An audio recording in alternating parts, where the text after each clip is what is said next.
Oh yeah, bass heavy headphones, hip hop music pumping directly to the dome. Oh you're so fresh, I'm in the zone, writing my verses, quietly reciting my verbiage. It's not perfect, but I'm working it. I heard that lots of practice makes permanent. I hear the music moving through the firmament. My whole world just crashes like a boulder. When my mama comes and taps me on my shoulder, no, it's all over. Suddenly I'm so sober. She's like, hip-hop this and hip-hop that. So what exactly is hip-hop and where is this hip-hop at? You got the hip-hop clothes music in the whole hip-hop nation. So give me the hip-hop explanation on the hip-hop generation. I said, okay, it's the first class in hip-hop education, and I'm gonna hit you with the exploitation that hip-hop's really facing. It's amazing how the thing that you're taking for hip-hop actually is exactly what hip-hop is not. Now check it. Hip-hop is the language that I'm speaking. Hip-hop is these people that I'm meeting in the streets when I'm greeting them. Hip-hop is my rhyme and my reason. Hip-hop is the oxygen I'm breathing. Hip-hop is a message that I'm preaching. Hip-hop is something not a lot of kids is even achieving. Hip-hop is what I'm dreaming at night when I'm sleeping. Hip-hop is not what got a Feeney and Valletta grieving. And no, it's not limited to black and Puerto Rican. Or no matter what you're thinking, hip-hop is not just them seeing. And see, true hip-hop is believing in what you're really seeing. And it's not with MTV and BET to seem to keep repeating and repeating and repeating. Hip-hop is not disrespect. Hip-hop is not that bling bling around these kids' necks. Hip-hop is a free form of expression. Hip-hop ought to teach the children lessons. Hip-hop is not perfection. Hip-hop does not reside inside the VIP sections. Hip-hop's like fried chicken. You can still be hip-hop even if you're Christian. Mama, please listen. Hip-hop ain't no organized religion. Hip-hop's how I'm living. Whether I got a chef or if I'm cooking in my own kitchen. Hip-hop's what these suburban nerds is twisting. Hip-hop is my mission. Hip-hop is my gifting. Hip-hop's what rap music these days is really missing. Hip-hop is what got a lot of young kids' attention. See, hip-hop was once something amazing, the label never mentioned. Then hip-hop took world trade to a whole nother dimension. Rap music is what got a lot of record labels plenty pinching. These images of hip-hop got a lot of young kids penny pinching. Stupidity is what got them locked in the penitentiary detention. See, hip-hop was never born, it's like it was always existing. Hip-hop is time transcending and mind bending. Hip-hop is not just division thought up by Russell Simmons. But Mr. Simmons is the genius businessman who's swimming in $250 million. Hip-hop is not dead, no matter what Andre 3000 Nas might have said. See, hip-hop is my culture, and I'm one of the soldiers that's trying to save hip-hop from being picked over by vultures. So all these hip-hop naysayers and anyone else who oppose us will roll over you like boulders and blow smoke to your throat smolders. If he's whiter than snow, or if she's blacker than Folgers, we can all keep hip-hop alive while we're all growing older. When we can all stand unified beside shoulder to shoulder. Not under Jehovah, but I mean under Jehovah. You feel me? And she was like, yeah, I feel you or whatever, but I just got this one question. I said, what's that, mama? She said, okay, so who exactly is this Afeni and Valletta anyway?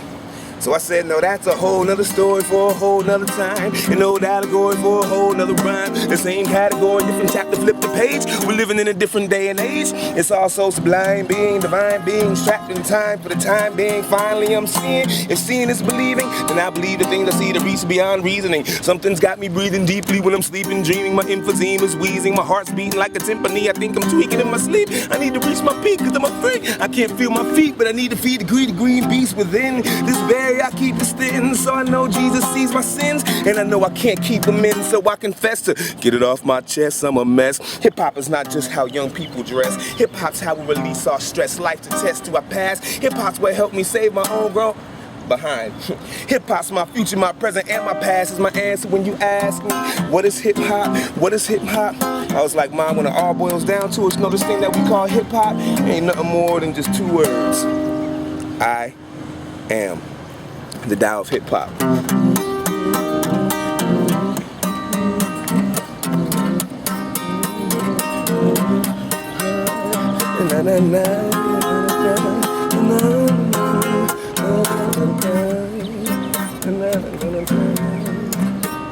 As far as hip-hop goes, you know, no spirit ever dies, you know. Like no collective consciousness ever dies. It can go under the ground, but then, you know, eventually it ends up springing back up into something else, and that's my view on hip-hop. Yeah, hip-hop has been dead, but I mean, you know, in the sense of how we use the word dead, but like it doesn't never really die. You know, it's time for a new manifestation. It's time for people to start picking up instruments. It's time to grow up. You know, when you're 30 years old, I'm 31 years old. There's no need of me walking around here, you know, chasing after girls and wearing my pants down around my boxers and shit. You know, it's like you grow.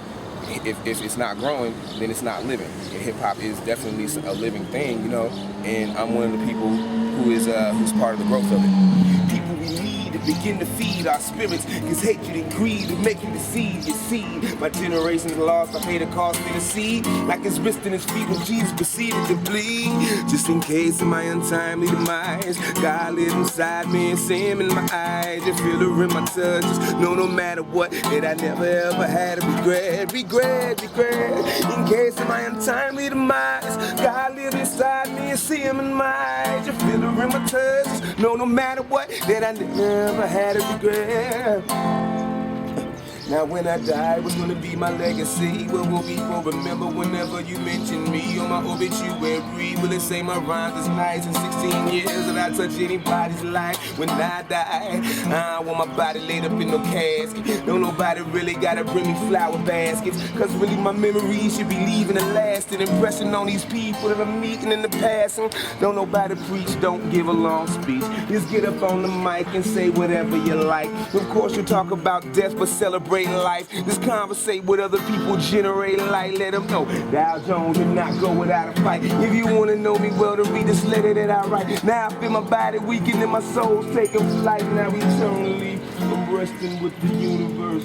Good night. I grew up in a musical, theatrical church. We had a lot of productions as far as plays and stuff like that. So I listened to a lot of gospel music coming up. You know, I listened to a lot of Daryl Coley and Yolanda Adams, and like we can take it even further back than that, to Jermaine Hawkins and, you know, and Commissioned and all them, you know what I'm saying? Let me see, there's Common Sense, there's Twister, there's maybe we could throw a little bit of Nas in there, a little bit of Busta Rhymes, you know? And then there's my mom, who had a bigger influence in all of them, you know? Like I wrote that piece, the hip hop piece, I wrote that song specifically for my mom because she taught me how to read when I was 4 years old. She's a poet, she's a published author, she's almost done with her second novel. Her name is Natalie Jones. When she gets done with this book, like look for her. My mom's dope, she's an intelligent woman, and when she asked me what is hip hop, I was like, give me like 2 days and a pen and some paper. You know, like I want to answer this question as intelligently and thoroughly as possible, you know. This is just in case of my untimely.